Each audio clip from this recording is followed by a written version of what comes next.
All right. Good morning, good afternoon, and good evening. Welcome to an unorganized and very incomplete list of best practices, thoughts, and observations on creativity and life as told through the opinions of one person. That's me. Let's do it. Who am I? My name is Andy Sheffield. In my formative years, I was primarily known for drawing good, as evidenced here. I also had exceptional taste in winter knits and film, clearly.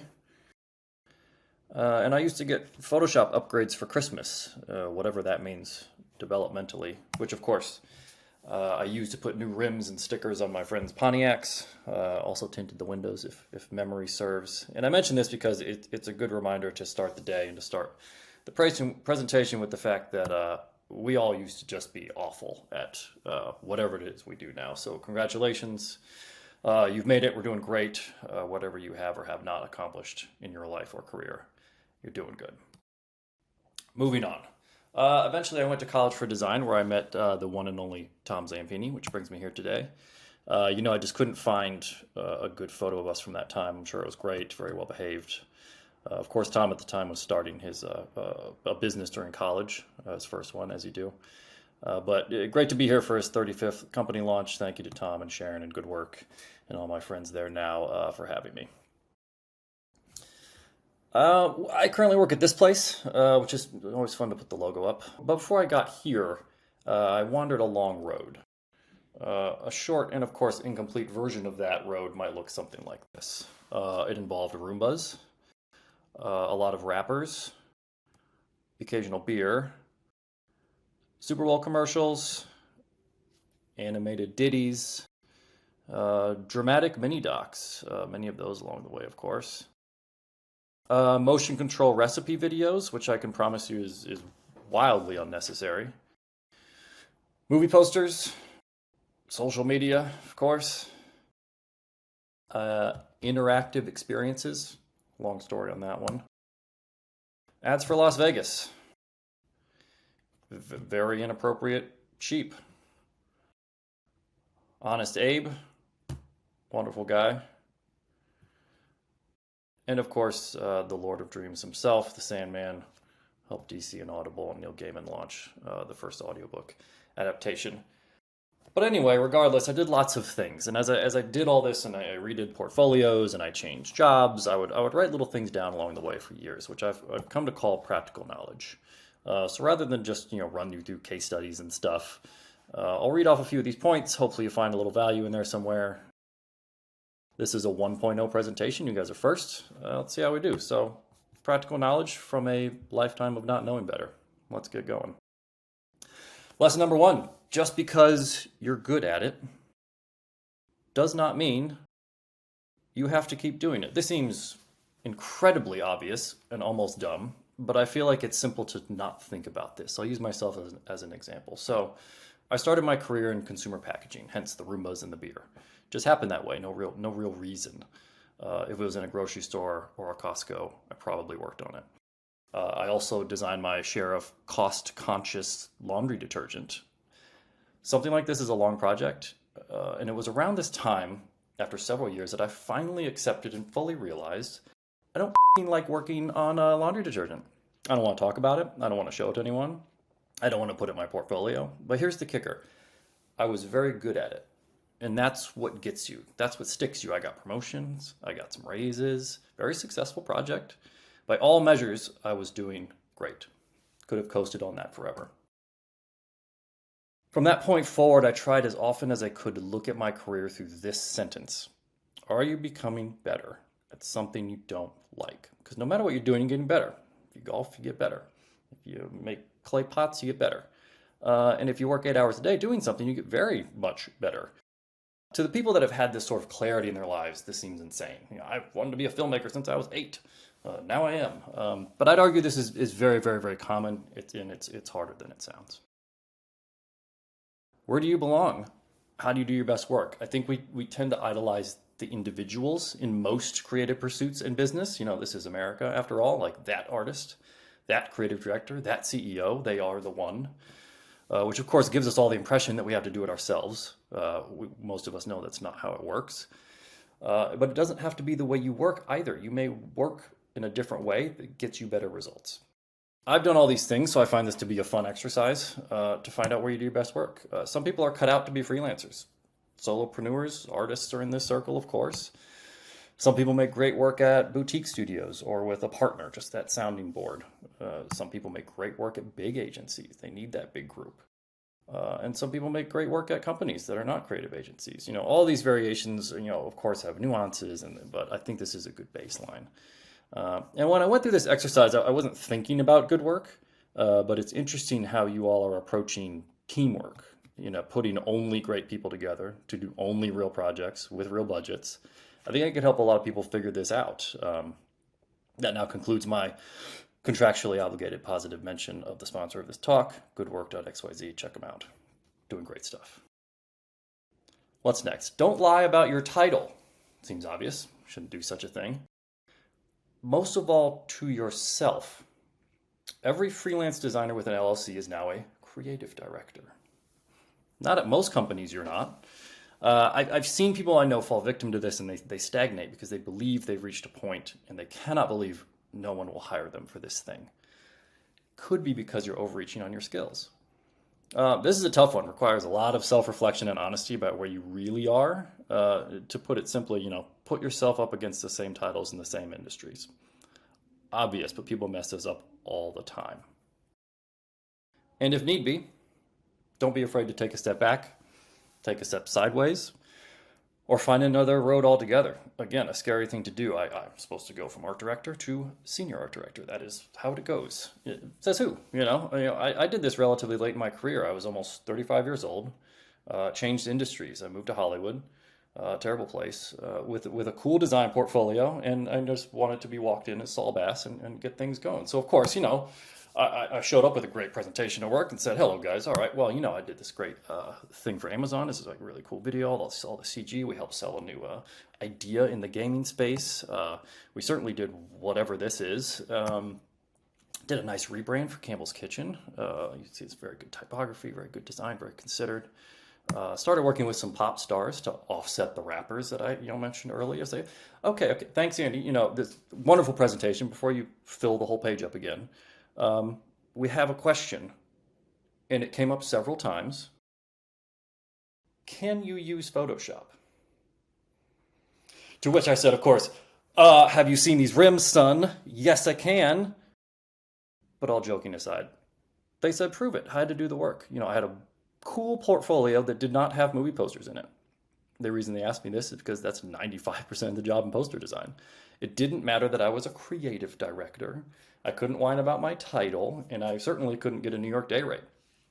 Only a few places took the risk, and it was an eye-opening experience. Good work does not speak for itself. You do. Only amateurs say my work speaks for itself. You don't get it. Professionals know you have to sell and sometimes take an idea all the way to the mat just for it to survive. One of my favorite stories, the great and now late George Lois once threatened to jump out of a window if the client didn't buy his ad. He said, you do make the product, I do the ad. And it worked. For the record, I do not condone threatening your life for advertising, but the point remains. Good work only speaks for itself after you do. It can, but you got to do it first. On the point of selling things, you have to find your lines. And I point to your because I think this is a very personal thing, because we let our companies and our clients primarily dictate what we do. So what are your lines? What will you sell? Every dumb designer has at some point said, I would never work on cigarettes. Well, that's almost impossible these days, so it doesn't mean much. But there are plenty of other things we work on that are very legal and very common. So what are you willing to sell? Everything is a sale. As much as we love our cool portfolios and our cool projects and how cool is this design going to look when I post it, we're selling something else, and it works. So how about alcohol? I've done a lot of cool alcohol projects, super fun. Junk food, that's most work for most big ad agencies on earth. Weed, cannabis, excuse me. Diet products, pharmaceuticals, addictive tech, hardcore, news outlets, the military, big oil guns, some of these feel obvious, but some of them are not. I don't have an easy answer on this one. It's just processed food for thought. Just don't forget in the shuffle of creating cool stuff. Okay, Andy, I've decided I don't want to work on pharma anymore. Shall I throw my succulents across the office and storm out and protest? I like to be a little bit more realistic than that, though that sounds awesome. Orient your career towards your interests, not your passions. I hate passion. Follow your passion. You'll never work a day in your life. Easy to say, very hard to do. If I asked everyone in this room to list some interests, you'd probably list 5, 6, 7, 8, 9, 10 very quickly. But if I asked you to list your passions, you might pause. It feels very big. It feels very important. I gotta pick the right ones. What do I mean just practically? I'm passionate about customer success in the Mid-Atlantic region as it pertains to new infrastructure and data services. No, you are not. And you know what? That is okay. You might be very interested in that. Come to love it and understand it. Do I have a great job? You feel very lucky. You're doing well. That's okay, but it doesn't have to be your passion. That is not your passion. If you need a change in your career or your work, just steer that ship towards an interest. And if a passion follows, consider yourself lucky. Let's talk about luck. I've always bristled a bit when someone told me I'm lucky. You've been so lucky. Usually talking about a job or a project. You're so lucky. And yes, I've been lucky in many ways. Very fortunate. In the abstract, I'm a white man in America with internet and heat. But drilling down into just a career or job, luck only happens from time to time. That's not something you can count on. What most people, of course, attribute to good fortune is really a whole lot of hard work. But it's never one or the other. They complement one another. They go hand in hand every single time. What do I mean? If good luck happens to find you, pure serendipity, you just run into the right person. You better have the hard work to show them to back it up. That takes it all the way. In the reverse, I firmly believe that just doing good hard work puts you directly in the path of good luck. You'll just run into it. And everyone else will say, wow, you're so lucky. If you do interesting things that you like, you do that consistently, you will suddenly be lucky. You're so lucky. Maybe, probably a little, but that luck came from the work. Which brings me to caring about the work. We're going to cover all the top emotions today, which would naturally tend to mean you should care deeply about your work, right? Sure. Design and creativity in general is a rather vulnerable task. We're a lot of the times essentially asking people, do you like what I made? And I think most of us here know what it feels like when that does not go the way you want. That anger and that frustration, I'm smarter than you, the client's stupid. You got to care a lot, and you got to care not at all. This is key to making a lot of work and staying sane in any sort of endeavor. This is also much harder than it sounds. When I rounded that corner of being a young, petulant designer who got all upset, to someone who could roll with it and really prioritize what mattered, life-changing. Became a better designer as a result. The idea of laying in the bed just stressed about, somebody not liking my stuff just feels really dumb, but it happens all the time. Because, you know what? Whether you're 20 or you're 50 or you're junior or you're senior, you will make shit, and you have to. But there's two emphases here. You will make shit. You have to do the volume. Have to do the exploration to get there every time. You'll also make shit. You're going to make bad work. No matter how good you are during the process, after, sometimes all the way to the end. Final product. Embrace the shit and embrace the process. Because, remember, nothing matters. No one cares. Typically, until there's a lot of it. Ton of it. This is a favorite of mine. This is a $52 million painting. Cy Twombly. I could do that. This is a classic modern art museum favorite. Also related to my 5-year-old son could do a better painting than that. Of course, most in the art world will say, no, you couldn't. I disagree.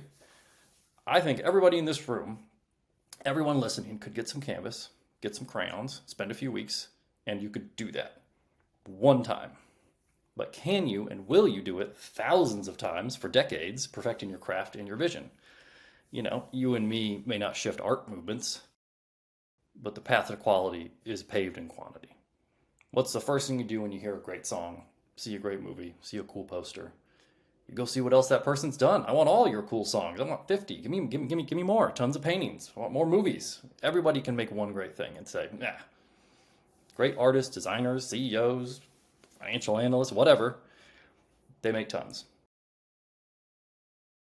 Indulge me for a moment. You want to talk about working in quantity?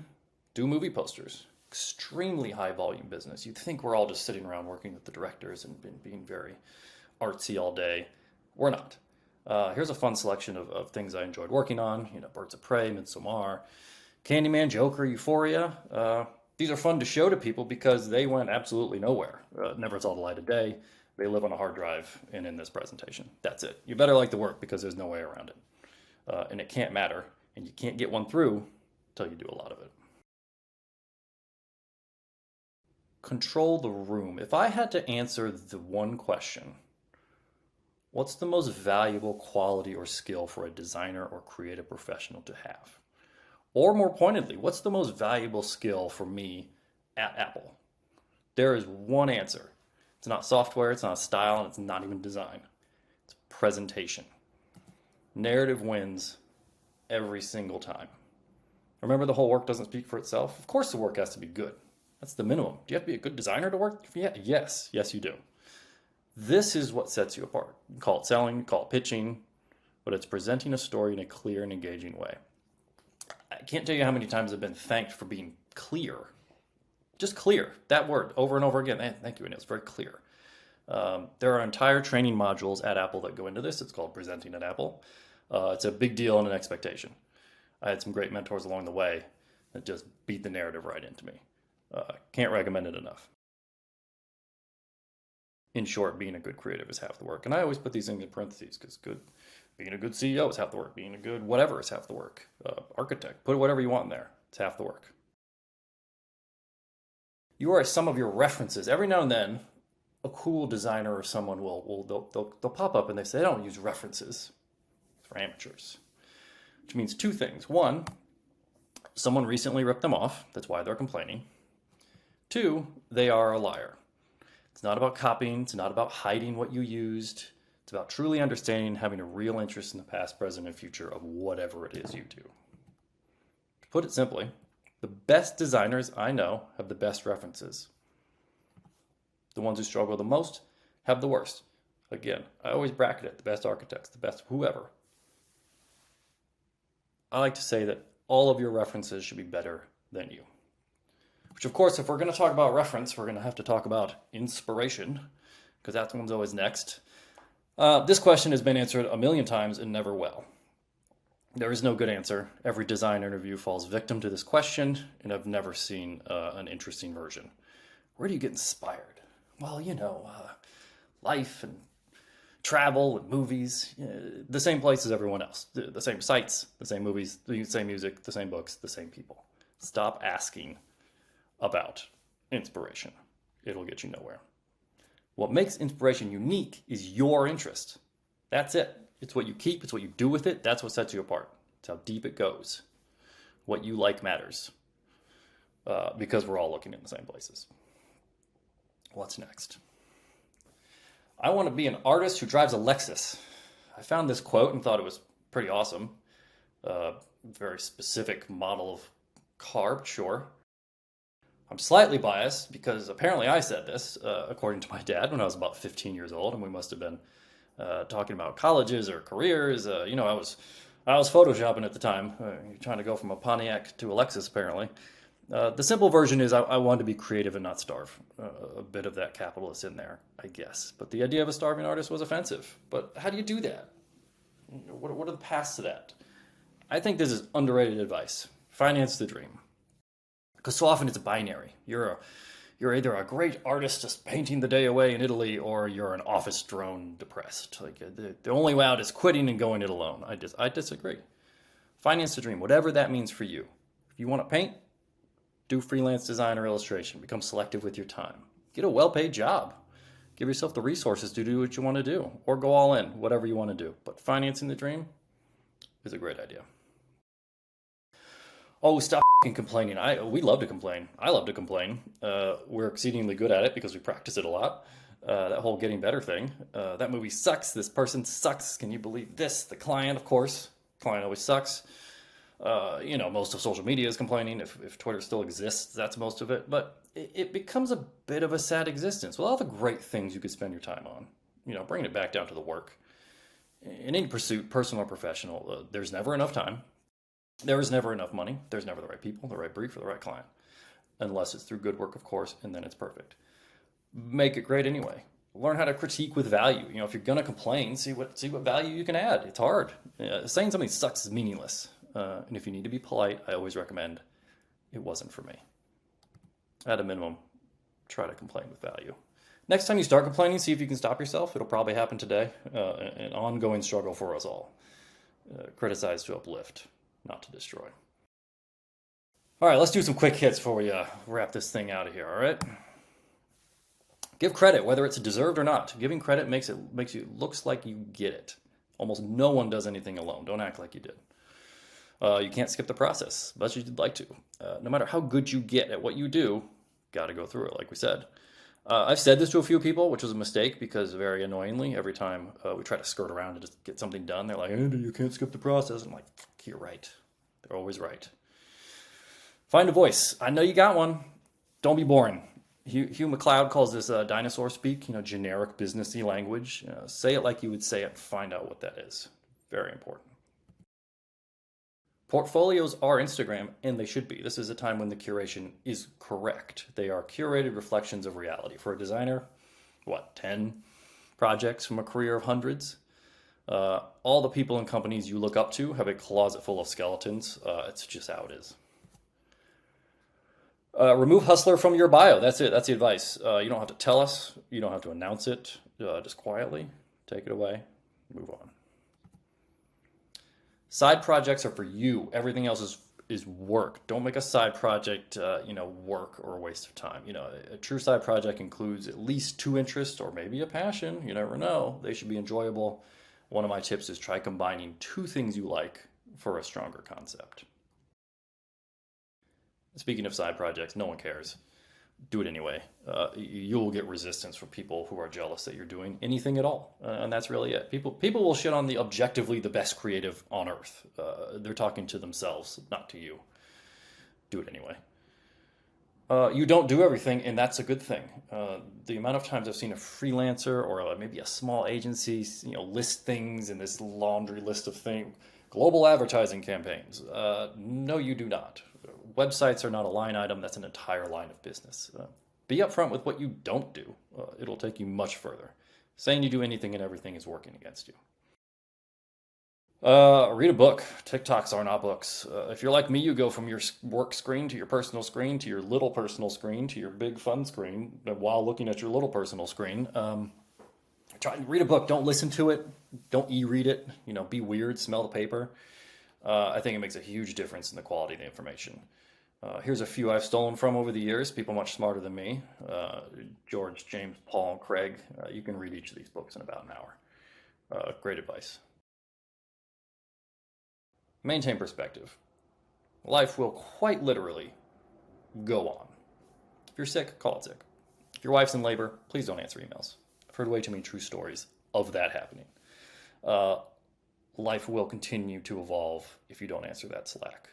The other version of this, of course, is will you die? Often discussing a career change or going freelance or whatever. And if the answer is no, then who cares? Last thing. If you recall this young man with the outerwear from earlier, he eventually, through many steps and detours, oriented his career towards his interests. Definitely used Photoshop. Worked hard. Got lucky. Made a lot of shit, referenced things he liked, and was able to design a few posters for Steven Spielberg, who I hope would have appreciated my sweater. If you recall my point about movie posters, there's no guarantee this design, out of hundreds of great options, which I saw, would be picked. There was only a chance. You can look at this now and say, of course, but there's no guarantee. Even won a little trophy recently, which is always fun. So, stay hungry, stay curious, stop complaining. Don't listen to me. I'm still figuring it out. Thanks for coming to the TED Talk. Good luck and good work.